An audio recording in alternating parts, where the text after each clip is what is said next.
So I did a poll on Twitter asking what I should do my next video on, and it landed on theism and atheism. So I did another poll asking what about theism and atheism I should do a video about, and it wanted me to do a video answering questions from theists for atheists and skeptics and wherever you land on the spectrum there. So I got my stuff together, sat down, and I wrote a script about racism instead.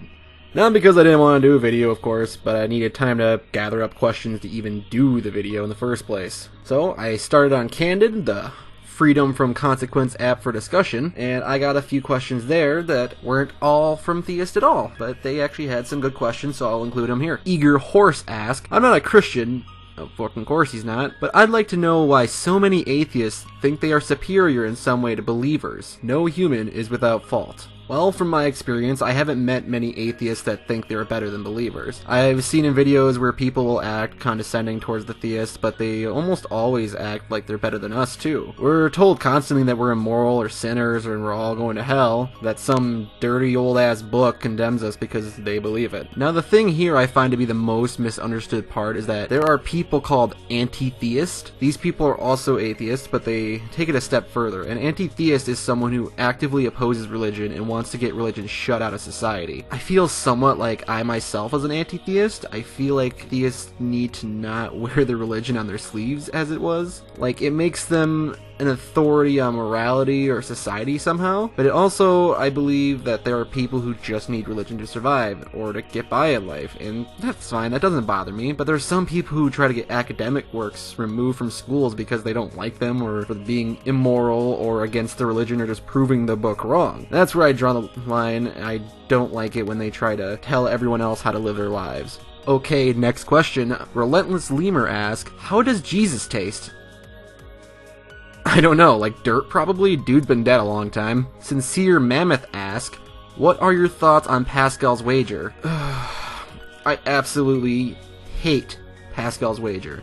It's just a huge false dichotomy. For those who don't know, Pascal's wager is the argument that you should just believe in God, since the only other option is to not, and that would you be risking your afterlife for no reason. Now, this pisses me off a little bit because it's a false dichotomy. It acts as if there's only two options that can possibly happen. When, for example, there could be a God that does send sinners and non-believers to hell, there could be a God that lets everyone in no matter what, there could be a God that sends everyone to hell no matter what, there could be a God but there could be no afterlife, there could be a God but we just become ghosts, there could be a God and nothing happens at all. So by my account, from what I can list off the top of my head, there's at least 6 different possibilities, and so far in these 6, only one of them requires devotion to make a difference. Now, you might still be thinking, yeah, but why risk it anyways? Well, because sacrificing your own morals for a cult-like set of morals by being bullied into fear is fucking retarded. You should not be forced to follow guidelines for a maybe, unlikely one at that. What type of all-knowing being gives a shit what we think anyway? Why would he even give us free will to be able to not believe if he cared so much? If God's real, then he's a huge asshole. And I'd rather go hang out with the guy that opposes him. He's probably more my speed anyways. If God wrote the Bible, then I'm sure he'd make the guy that opposes him look bad. Why would Satan want to hurt people who oppose his rival? Whatever, let's move on here. Now at this point I'm actually out of questions on Candid, and I'm moving to a post on the website whistlinginthewind.org, where they have 10 questions for atheists, such as myself. Except, I believe this is also an atheist website. I didn't really look into it a whole lot more, but the questions are still good, so I'm going to go ahead and answer them here. Number 1. How did you become an atheist? It's actually really nice to hear a question more out of curiosity than trying to get a gotcha question. I personally became an atheist a few years after my older sister was murdered.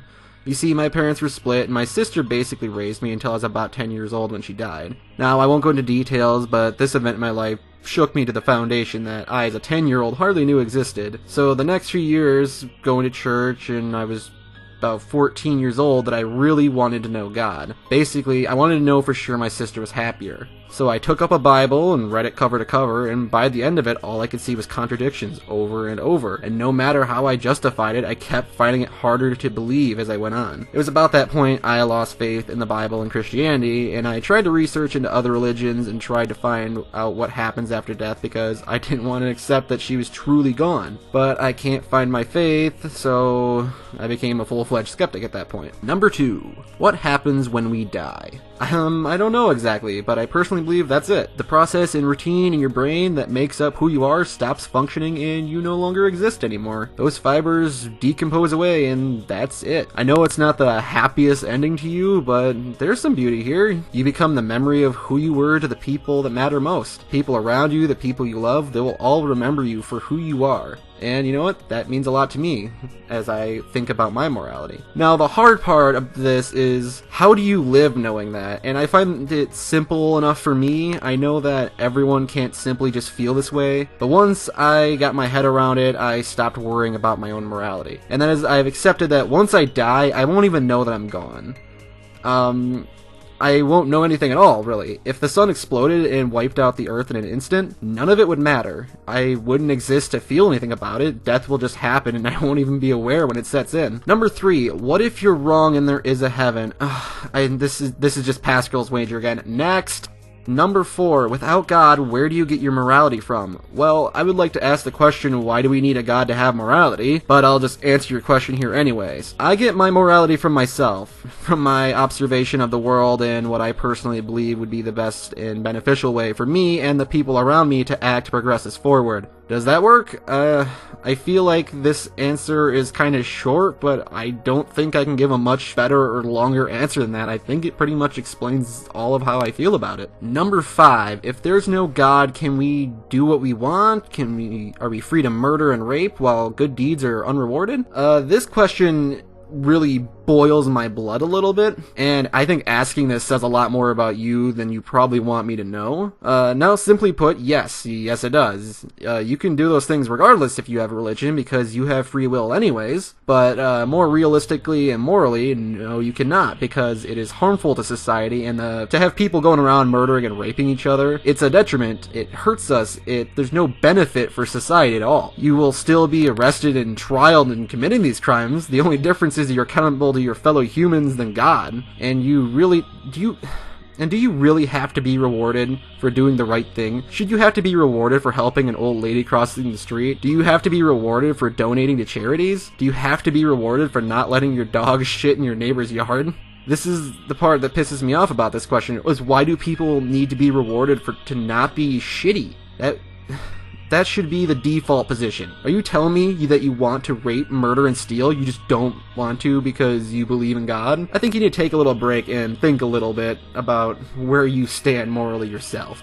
Oh wait, I forgot, you can't because your morality comes from the Bible. Number 6, if there's no God, how does your life have any meaning? I have meaning to those around me, and they have meaning to me. I get to enjoy and experience life itself. Life experiences, trials, they are all the meaning of life to me. My goals, my dreams, that's life. Like, that is what you do. That is the meaning. I don't understand how you need a God to have a meaning for your life. Not racking up brownie points to get maybe a nicer house when I die. That's not what I'm going to be about. I live here and now to be accountable to those in my life. Number 7. Where did the universe come from? I don't fucking know. No one really does for sure.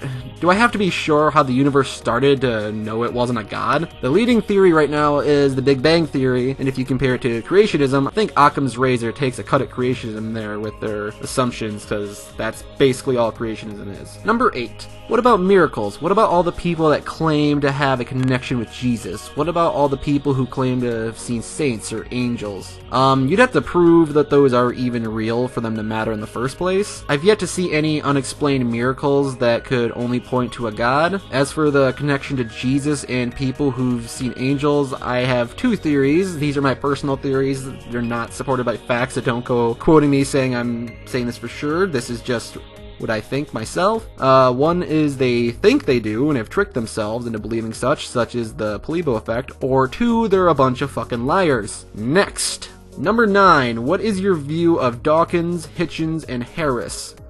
I don't really know. I've barely read or seen anything by them. So what?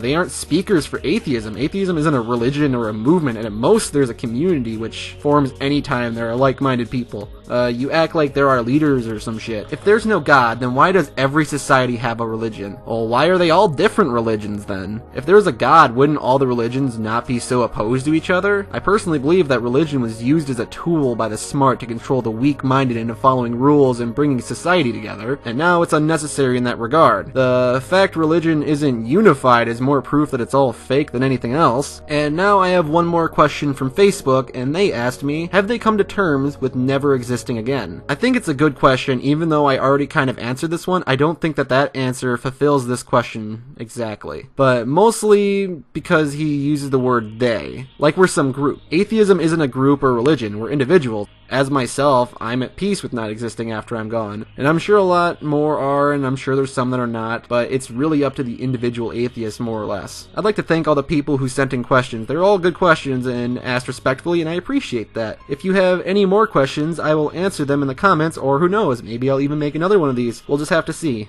Thank you all for watching. If you'd like to see more, please go to my channel and check out the videos there. You can also follow me on Twitter at Sapphear Rants. Thanks for watching.